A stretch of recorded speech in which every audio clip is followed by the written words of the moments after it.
فكرت في مرة تسأل مين هو الشيخ اللي مدينة كاملة اتسمت باسمه ومحافظة كاملة على اسمه دلوقتي؟ محافظة كفر الشيخ. مين هو الشيخ وليه كمان بيسموها بلد الأولياء؟ ايه السر في ده؟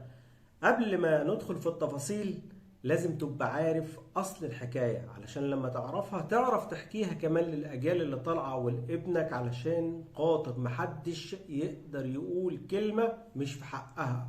دي بلد الأولياء وهم اللي أكرموا الشيخ، مش هم اللي كفروا الشيخ.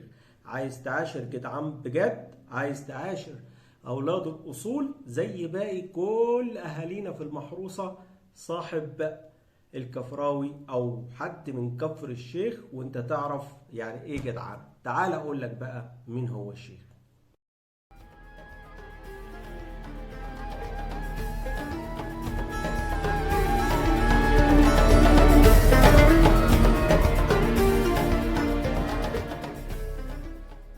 محافظة كفر الشيخ اتسمت على اسم شيخ جليل وعالم قدير وفقيه، وكان شخصية محبوبة ربنا سبحانه وتعالى أنعم عليها بأن تكون صاحبة أثر لحد الآن وتكرم وتخلد، لدرجة أن اتسمت محافظة باسمها وتغير كمان اسم المحافظة، ولكن رجع له تاني إكراما لهذا العالم الجليل. بتكلم على العالم الشيخ طلحة ابن مدين التلمساني.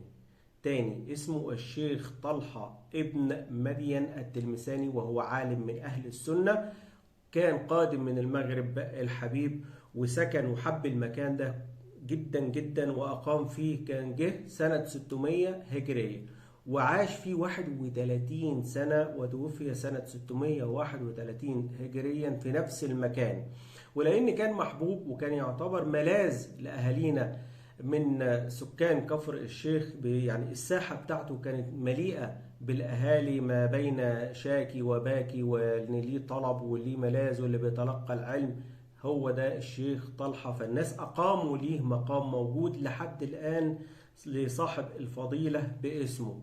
فاستمر الحال لفترة طويلة لحد ما جه الخديوي فؤاد أو الأمير فؤاد الأول، حب المدينة وبنى هناك قصر عشان يستجم كده فيه بعيد عن دوشة القاهرة زي ما بيقولوا كده. ما هو يعني تحس كانت التكاتك زحمة الأول ساعتها، فقال لك إيه أبعد عن الزحمة، فبنى قصر حبها. خلاص تمام، المدينة فعلا بجد راقية جدا وتتحب وجميلة وفيها مناظر خلابة وأماكن تتزار، لكن مش معنى كده إنك أنت تسمي المدينة باسمك. أنت يعني ملك فوق راسنا، لكن مش تاخد حقوق الناس اللي الناس تاريخ مصنوع. لا، سماها الفؤادية على اسمه.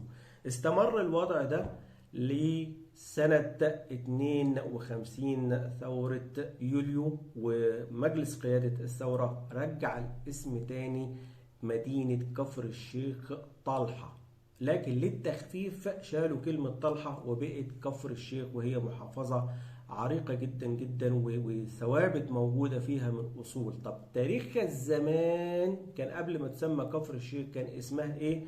أيام مصرنا القديمة كان اسمها سخا، وبقت سخاوي، ثم كاسخت يعني ثوار الصحراء. هناك رجالة وثوار على الظلم وموجودين في كل مكان، وتقدر كمان تعاشرهم وتتعامل معهم بحب وبإخلاص، وهم بيعاملوا كل الناس بنفس هذا القدر وبيوتهم مفتوحة. وأنا ما بجاملش هناك أهالينا، أنا عاشرتهم وعارفهم كويس جدا جدا. فتحية لأهالينا في كفر الشيخ.